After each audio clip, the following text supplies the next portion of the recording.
My interest in this topic of the geographies of psychoanalysis stems from the fact that I come from a world originally that is outside of the realm of psychoanalysis. I was raised in Cape Town in South Africa in what is called the Cape Malay community, which has lived in Cape Town for more than 300 years, side by side with the whites from Europe. And of course it's from that background that psychoanalysis eventually emerged. And I came across it for the first time in university. Now, when I reflected on it, it seemed to me that I'd made an enormous journey from where I started geographically one can say, to where I ended up.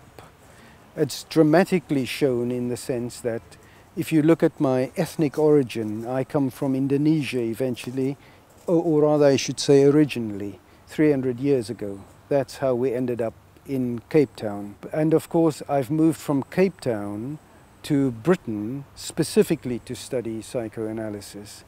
But I think it's also that the journey from the world of Islam that I was brought up in to the world of psychoanalysis in Britain, it's a huge one. Now, I was very lucky when I thought of the paper I would present today that I had a case in which a patient came from a very different part of the Muslim world and came to consult me in my practice in London. And as it turned out, a good number of people do from that sort of thing, that sort of background, but this patient's particular issues revolved around her identification on the one hand as a traditional Muslim devout person, and on the other hand as the fact that she was also a very successful professional operating within the West.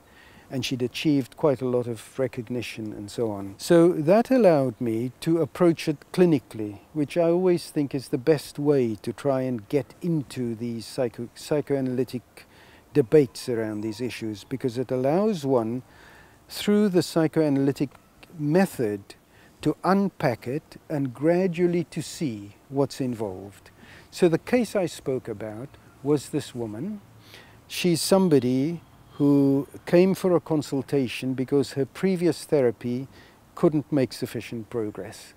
And the therapist had referred her to me precisely because she thought I would understand her culture better. I am not somebody who likes that idea that you can only work with people from one culture.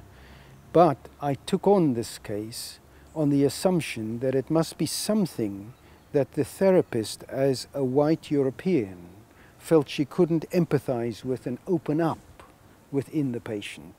That's why I thought it would work. I described in the paper her first consultation with me, and in the discussion that I've just had, I've also been able to see that I didn't describe enough how much it mattered to me emotionally to try and work with this patient to cathect her, to get her involved within the therapy. Now, I made a standard psychoanalytic interpretation from within the model that I operate in that emphasized that I thought that her problems were internal and severe, and that she was opposed somewhere. Though she was there seeking help, she was also opposed to the process of getting engaged with the treatment. I hoped very much she would come. I very much feared that she wouldn't, but she did. And I described then in the paper how she was a very bright person and we were able to make good progress in many ways, but the problem of accessing her feelings just proved beyond us. And then one day, there was something that in the cultural field that came up. So it became possible, she was considering becoming somebody's second wife. And I described how that alerted me to the fact that she was not involved in a proper marriage with me.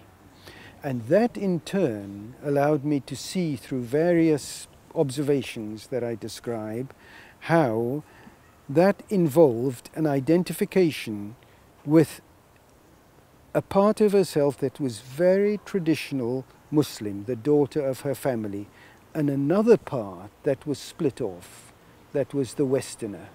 And that in a way, through a request she put to me, that I interpreted rather than acceded to, she could see, she saw me as identifying totally with my white analytic world, and that my Muslim world was ditched. Now that, bringing that racism from one side of the self to the other into the consulting room is what actually allowed her to make progress, and that's what I describe in full. I felt pleased to be able to bring this because it shows how, for many people, the experience of having been brought up in one world meant that they have that world, that geography, so to speak, inside of themselves, and that it coexisted with another experience encountered in the second world, and that it opens the way for us to see as psychoanalysts a task that we have in relation to patients like that, and that's essentially what I described and what we discussed following the paper.